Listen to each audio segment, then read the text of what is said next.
Hello po, ako nga po pala si Maricel.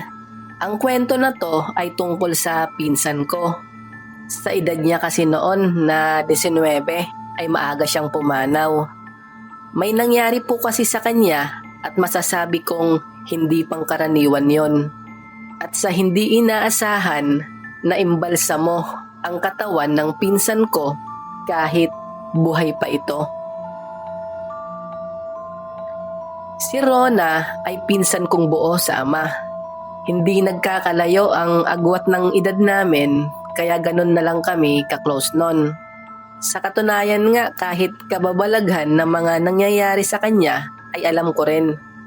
Doon ko nalaman na bata pa pala si Rona nung una siyang makakita ng mga engkanto.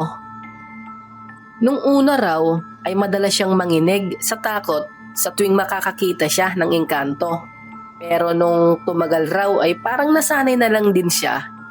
Hanggang sa nagdalaga na pinsan ko. Akala niya raw noon mawawala na sa buhay niya ang mga engkanto. Pero nagkamali siya. Mas tumindi pa raw ito. Sa totoo lang naawa ko kay Rona. Nagkakasakit na rin kasi ito kapag nakakakita ng engkanto. Hindi maipaliwanag ng pinsan ko kung bakit nangyayari ang ganon.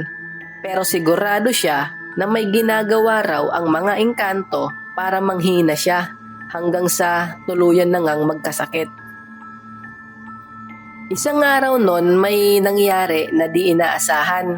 Mula kasi sa mahimbing na pagkakatulog ng pinsan ko ay hindi na ito nagising.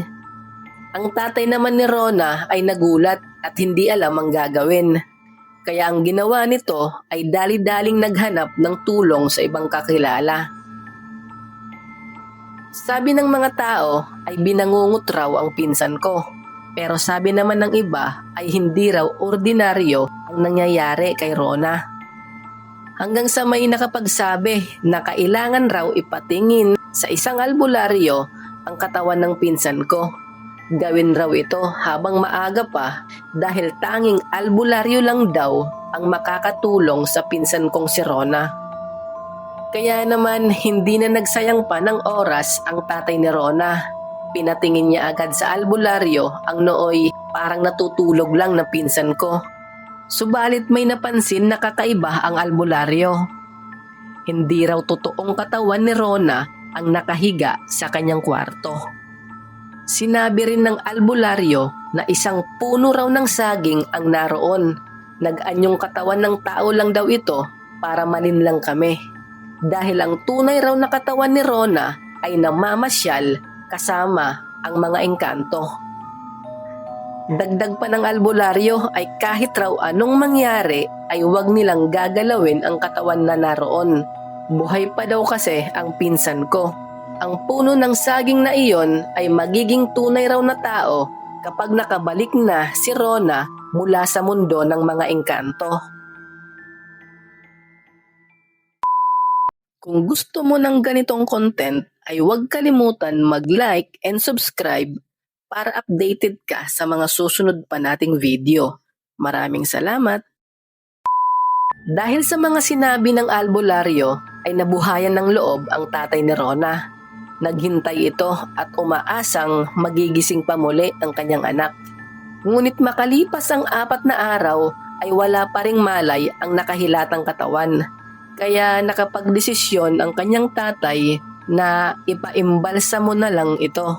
Masakit man daw pero kailangan nilang tanggapin na wala na daw si Rona at hindi na ito magigising pa. Subalit nung dinala ang katawan ng pinsan ko sa morgue, ay may pangyayari na di inaasahan. Nagulat ang nag-iimbalsa mo dahil parang buhay pa raw ang katawan ni Rona. Sa tuwing gagalawin niya raw kasi ito ay may naririnig siyang mahina na pagdaing. Gusto niya sana ihinto ang ginagawa pero huli na raw ang lahat bago pa niya naisip yon. Kaya kahit may pag-aalinlangan daw ay tinuloy niya na lang ito hanggang sa matapos. Nung makabalik na ang pinsan ko sa bahay nila ay biglang dumating ang albularyo. Tinanong agad nito kung bakit pinaimbalsa mo ang katawan ni Rona. Buhay pa raw kasi ito at namamasyal lang kasama ng mga engkanto.